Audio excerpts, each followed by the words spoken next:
Hi, I'm Mike from 1A Auto. We've been selling auto parts for over 30 years.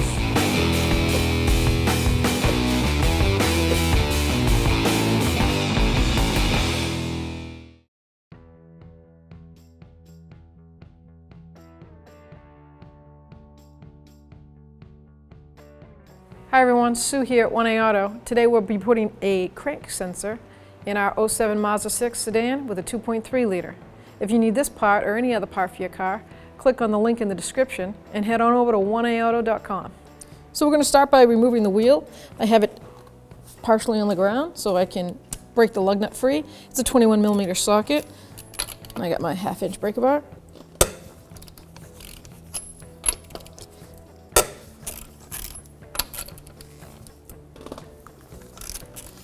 All right, so now that those are broken free and I can turn them by hand, I'm going to raise my vehicle. I have a 2-post lift. If you have a floor jack and jack stands, you do the same thing.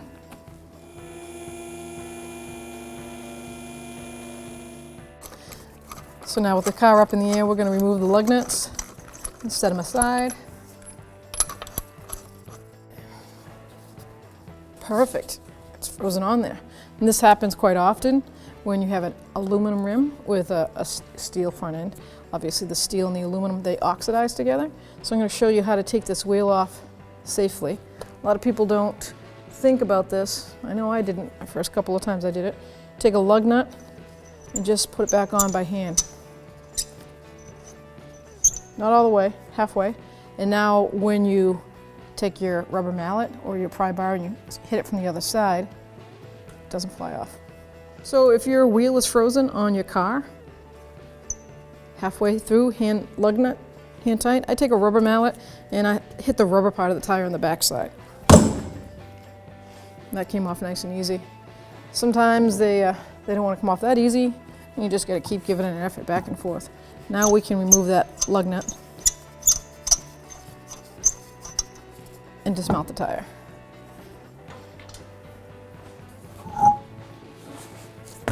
We're going to remove 4 of these bolts holding the plastic shield in the passenger side fender well so we can access the crank position sensor. They're plastic clips with a Phillips head on them.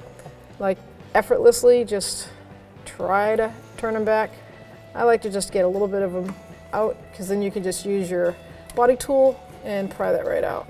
I'm going to take all 4 of them right out and hopefully we can just manipulate this shield out of the way enough to change our sensor.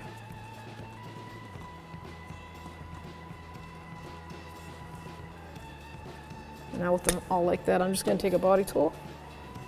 Let's see if you can see it there. I'm just going to pull that right out.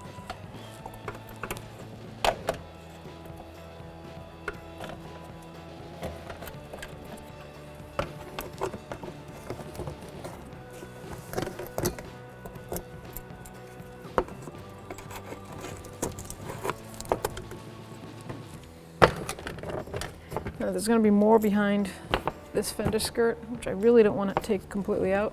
So let's see what we can do to access this out.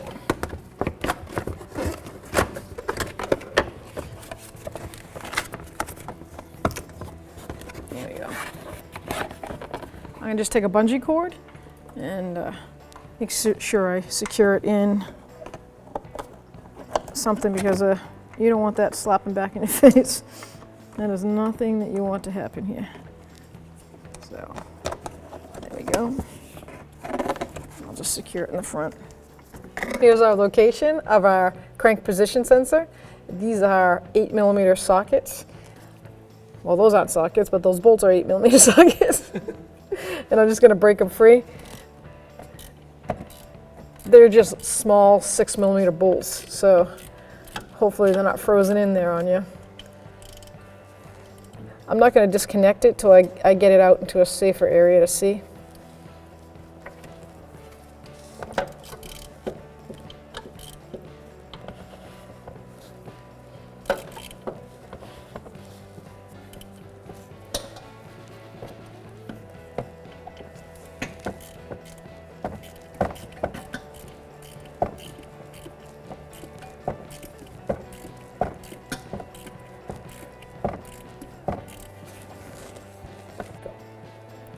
Took the bottom one out.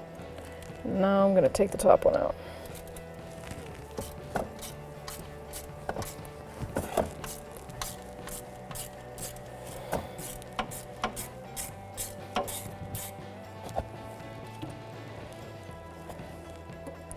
Now I can access the harness on this sensor a lot easier. And you'll see the clip right there. That's just a push down. Push down on that tab and pull the sensor out. So here we have the old one we just took out. This is where it picks up the magnetic pulse. There's a magnet in there. And this is the one from 1A Auto. It's a 3-wire sensor. It's got the lock tab. Same mounting design. Now to install the new one, we're just going to reverse procedure. It goes in. I'm going to click the sensor in first, making sure there's no burnt wire or connector. That way this part would not work because it's not the parts problem, it's a wiring problem. This looks great, good shape, and the lock tab snaps right in. Make sure that goes all the way down, because if it's not a good connection, you'll get a faulty code. There we go. Snapped right in. You have 2 mounting bolts. And you can see this has kind of an adjustment to it. See the slotted bolt holes? That's because they're allowing you to bring it up or down. I'm going to start the bolts. Just get them a little tight there in the part. And I'm going to look at the old part and see about where the heads of the bolts were sitting. I can tell by the cleanness. It was mostly on the bottom, in the bottom of that one. So I'm going to make sure that when I mount it, I'm going to have my sensor right about there.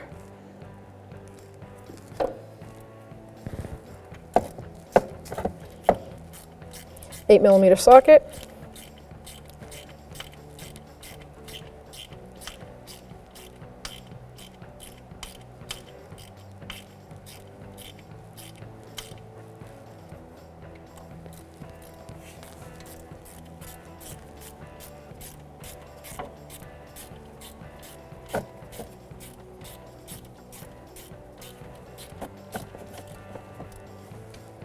Now I can get in there and really just snug them down.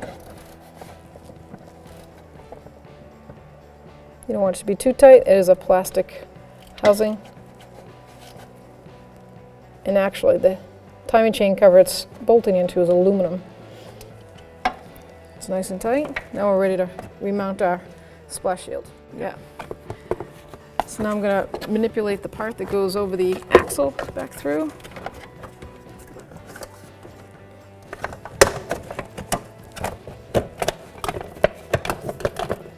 Set it in place and get my clips.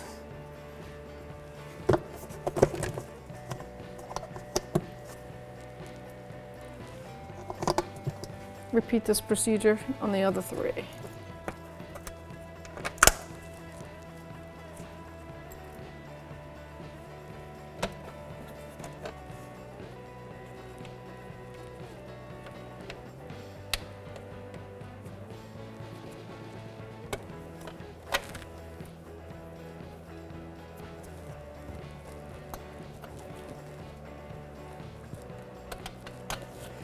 Now we're ready to remount our wheel.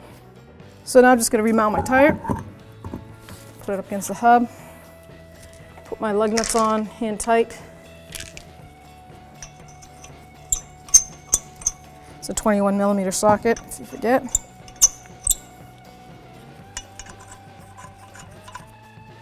I'm just going to hand tighten them with my socket. Then I'm going to lower it down on the ground. And I'm going to torque these to 83 foot-pounds. So now I'm going to torque my wheels at 83 foot-pounds in a star pattern. That just helps make sure that the seat of the rim is seated correctly against the hub.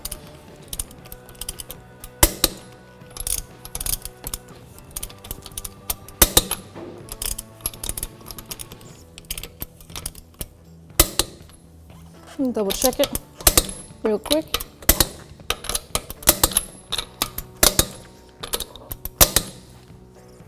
There you go. Thanks for watching. Visit us at oneauto.com for quality auto parts, fast and free shipping, and the best customer service in the industry.